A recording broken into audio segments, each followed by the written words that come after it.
alam ng business community that they can really rely on the leadership of Inday Sara.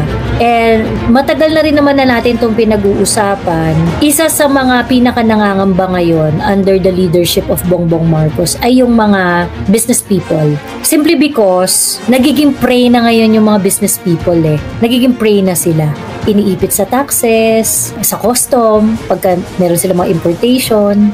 So, hirap na yung mga businessmen with the current business environment. Hindi na maganda yung business environment ngayon. And it is a serious problem. Do you think it will trigger BBM resignation lalo at alarmed na ang business sector, sabi ni Jesky?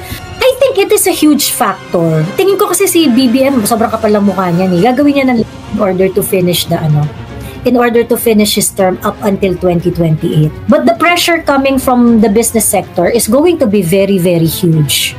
Ang dami ng mga investors na lumalayas ng Pilipinas. Dinadala na nila yung mga businesses nila somewhere else. Especially mga mga Chinese investors. Kasi yung mga business people, hindi naman yan talaga masyadong nagsasalita. Kasi nga, unang-una, ayaw yan mapag-initan. So, as much as possible, hindi yan magpapaka-political. And ang common experience ng mga businessmen, madami sa kanila talaga iniipit sa taxes, tsaka sa mga importation, sa mga custom duties. Totoo yan. I don't think you're going to experience the same if Inday Sara is going to be the president. Kasi hindi ganyan sa Davao And even PRRD, nakikita niya talaga yung mga yung mga business people as partner for progress. Of course, syempre kailangan hindi kayo kupal. Dapat sumusunod kayo sa batas at saka ginagawa niyo responsibilities niyo.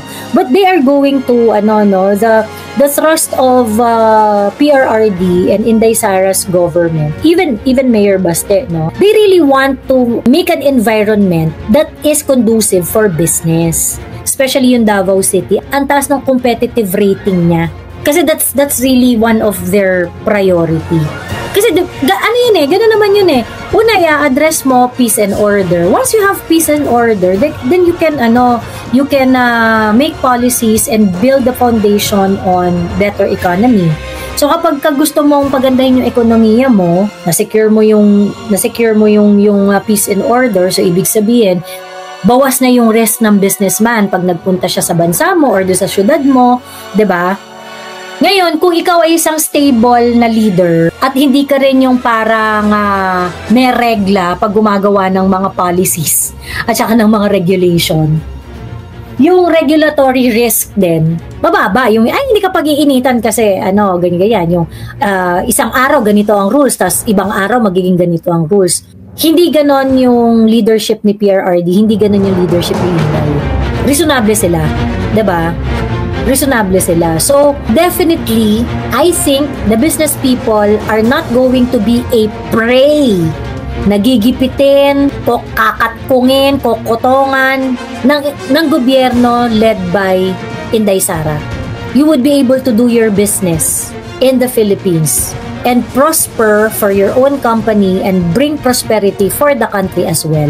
Nagtanong nga ang Ayala Brothers, ang VM ng Davao, kung ilan pa silang buhay na nanunungkulan. Basta complete requirements, dapat di nagtatagal ang pagkuha ng permit. Sabi ni PRRD noon, kapag tumagal yan, ibig sabihin may hinihintay na manok sa businessman. Correct. 'Di ba? Honestly, Joey, maraming magagalit, pero since nawala yung Pogo and other Chinese tourists, sobrang naging impact sa mga businesses. We had to close one branch namin last year, sabi ni RMR.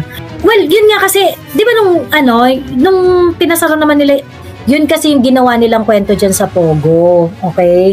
Dun sa mga hindi nakakaintindi nung rationation nung Pogo ni PRRD. Nung panahon ni PRRD, existing na, before pa si PRRD yan, existing na ang Pogo.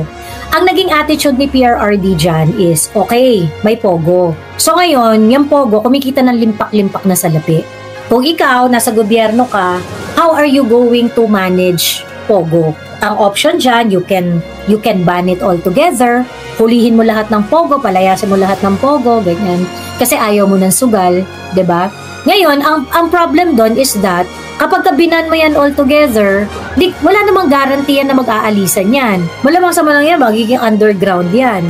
Kasi nag-i-exist nag-exist na nga yung Pogo ng matagal dito sa Pilipinas Ngayon si PRRD, ang ginawa niya is, since hindi mo rin naman talaga mapipigil yung operation na yan, might as well you regulate them so that it would be easier for the government to get to these people. Kasi nga, kapag kasugal kasi at yung sugal hindi mo regulated yan, magiging underground yan. At yung sugal na part ng underworld, mas mahirap makontrol yun. Pero kung i-regulate mo sila, bibigyan mo sila ng legitimacy, kilala mo yung mga taong yan, kilala mo yung mga opisyal, kilala mo yung opisina, gaano karaming tao, saan sila, yung operation sila, and you can check them anytime. Diba? Plus the fact that you can properly tax them dun sa mga kinikita nila. Kasi may access ka dun sa libro nila Ngayon, si PRRD, ganun yung naging approach niya. Kesa naman hindi ko kayo makita lahat, tapos kikita kayo ng limpak-limpak na salap di pagkakitaan na lang rin kayo ng gobyerno. Now, sa part ni PRRD, sa part ng gobyerno at that time, paano mo mamimitigate yung bad effect noong sugal? Walang Pilipino na magpopogo. Ang pwede lang magpogo ay yung mga sugarol overseas. Kaya dun sa pogo, ang mga sugarol dun, mga Chinese. Hindi mo Pilipino mga sugarol dun Yung mga Pilipino, yung operation ng Pogo, nandito sa Pilipinas. So you have employees. So nagbigay ng trabaho yung Pogo sa mga Pilipino dito sa Pilipinas. Pero yung ill effect ng pagsusugal, hindi tatamaan yung mga Pilipino. Kasi nga, bawal magsugal ng mga Pilipino Yung Pogo, offshore gaming siya. So ibig sabihin, foreigner dapat yung player ng sugal. So ngayon, ang ginawa nitong administration na to, which is I think sobrang nila binaboy nila yung usapan tungkol sa sugal Ang ginawa, hindi, sugal yan, bad yan, tanggalin natin yan. So binan ni BBM lahat ng Pogo. But the irony of it is, inalaw nila yung Pigo, yung inland gaming. So may mga online gaming, at yung online gaming na ito, ang nagsusugal, mga Pilipino. At hindi niya nailayo yung mga Pilipino sa effect ng bisyo ng sugal. Kasi dahil yung Pigo is so accessible at ang liliit ng tayaan, ang mga naging sugarol mo ngayon, mga driver ng jeep, mga tindera na sari-sari store, mga housewife, mga simpleng Pilipino na hindi naman kayamanan, may konting pera, tapos yung konting pera nila, isusugal pa nila. So sa totoo lang, nakakadiri talaga yung problem-solving ability nitong administration na ito. They are not interested in protecting Filipinos. Ang interest lang nila is kumita ng pera dahil sino ba may-ari ng Pigo? Di mga barkada ni BBM. So anyway, ang sinasabi ko nga dito is that I hope na dumating yung panahon na mas maging vocal yung business community. Alam ko, medyo maraming alanganin dyan na magsalita dahil nga ayaw nilang tamaan yung mga negosyo nila.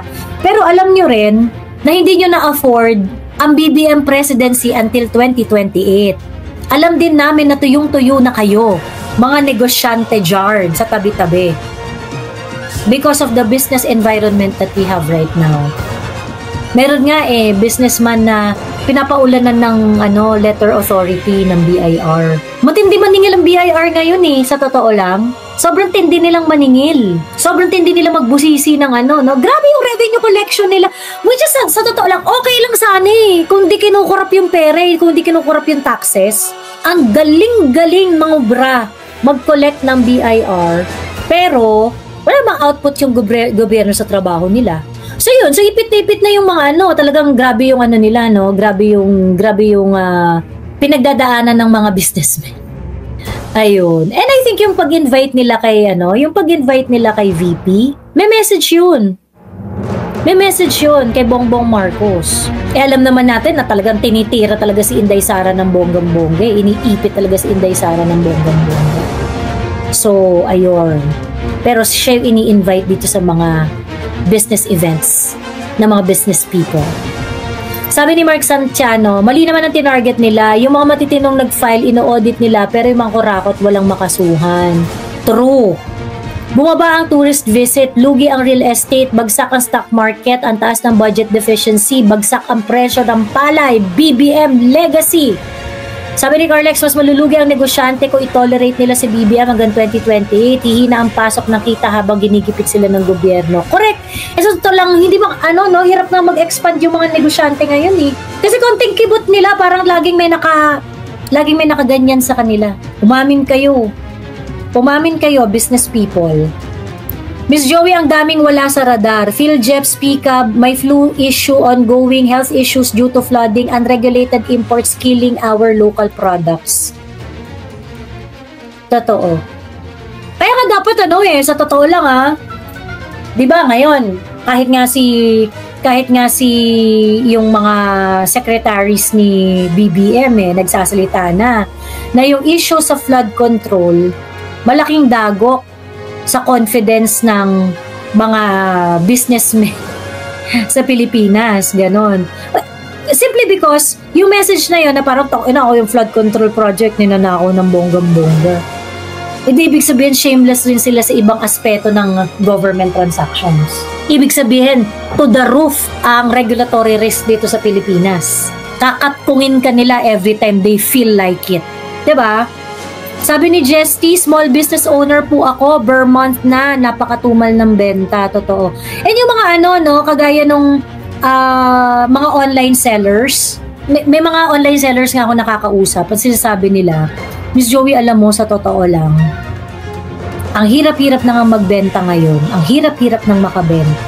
Pagkatapos inaalaw pa ngayon yung mga charges sa yung transaction fee sa Shopee, sa Lazada, yung mga online platform, selling platform, na grabe yung ini-increase.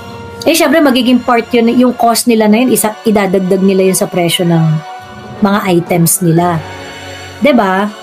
It makes their product less competitive kasi magtataas talaga presyo nila kaya nga nag-o-online kasi supposedly mas mura dun Tapos ngayon, ang dami-dami na nilang ang dami-dami ng mga reketitos. Dami-dami na lang kailangang bayaran. Tapos meron pa silang mga taxes withhold at the source.